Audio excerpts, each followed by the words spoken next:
Cette rencontre, effectivement, elle a plutôt bien commencé pour les Bleus avec ce but contre son camp de Mandzukic, qui était quand même le premier but contre son camp inscrit en finale d'une Coupe du Monde.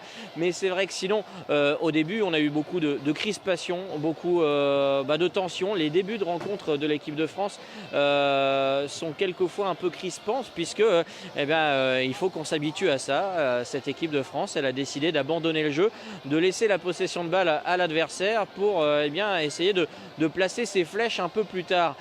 Ça n'a pas toujours marché face aux Croates. C'était sans doute un des matchs les plus compliqués en première mi-temps, notamment pour le jeune Pavard qui disputait là la première finale de sa vie, de sa jeune carrière. Ça s'est un peu vu dans la fébrilité, c'est vrai, mais c'est vrai qu'il a réalisé une telle Coupe du Monde qu'on ne peut pas lui en vouloir.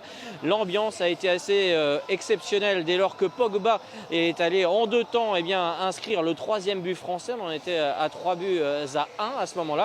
Et puis le dernier but, celui de Kylian Mbappé, a fait chavirer les supporters français, puisque c'est vrai qu'à ce moment-là, c'était le petit chouchou du public qui allait inscrire le but qui, à ce moment-là, était le but du 4-1 et qui lui permettait d'être le 2e joueur, le buteur le plus jeune de l'histoire de la Coupe du Monde, derrière le roi Pelé en 1958. C'est aussi l'occasion de rappeler que c'est le seulement 2e joueur de l'histoire de la Coupe du Monde évoluant en Ligue 1 à inscrire un but en finale de Coupe du Monde. Mais je peux vous dire qu'effectivement, il y a eu de la crispation, il y a eu beaucoup d'ambiance dans ce stade. Et en apothéose, on a eu droit à un orage d'été exceptionnel, rare. On en a eu plusieurs, nous, c'est vrai, sur Moscou ces dernières semaines, mais cet orage a gorgé la pelouse. Et c'est vrai que après, les joueurs de l'équipe de France sont allés se jeter, plonger dans la pelouse. Ça avait des allures de piscine. Je peux vous dire qu'ici, nous, on a été un petit peu trempés, effectivement, mais cette ambiance était exceptionnelle.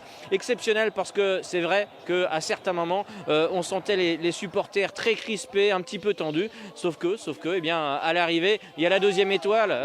C'est vrai qu'on a entendu beaucoup de supporters se plaindre à l'issue des matchs de poule, notamment je cite, la purge du match contre le Danemark. Mais c'est vrai qu'il y avait un plan au sein de cette équipe de France. Le plan, c'était d'aller en finale et de battre n'importe quel adversaire. L'adversaire, finalement, ça a été la Croatie, une des plus belles équipes de la compétition.